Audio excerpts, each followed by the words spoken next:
সব কিছু সবার সঙ্গে ভাগ করে নিতে নেই। কিছু অনুভব শুধু নিজের জন্য রেখে দেওয়া ভালো। চোখ ভিজে গেলে কেউ পাশে বসবে না, বরং অনেকেই প্রশ্ন ছুড়ে দেবে, আবার কি হয়েছে? তাই এখন আর বলি না কিছু, শুধু চুপচাপ থেকে যাই নিজের মতো।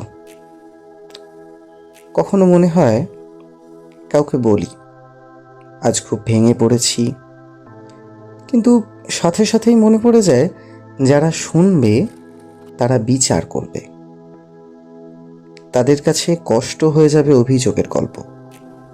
তাই এখন নিজের ভেতরে কেবলই জমানো কথাগুলো জমিয়ে রাখি, হয়তো কোনোদিন শব্দ না হয়ে নিঃশ্বাস হয়ে উড়ে যাবে।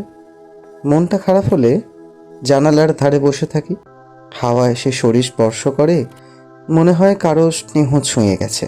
তখন হয়তো নিজের ভেতরের বিষণ্ণতাটাও একটু একটু করে গলে যায়। নিজেকে ভালো রাখতে কেউ আসবে না, কেউ এসে বলবে না তুমি একা নও।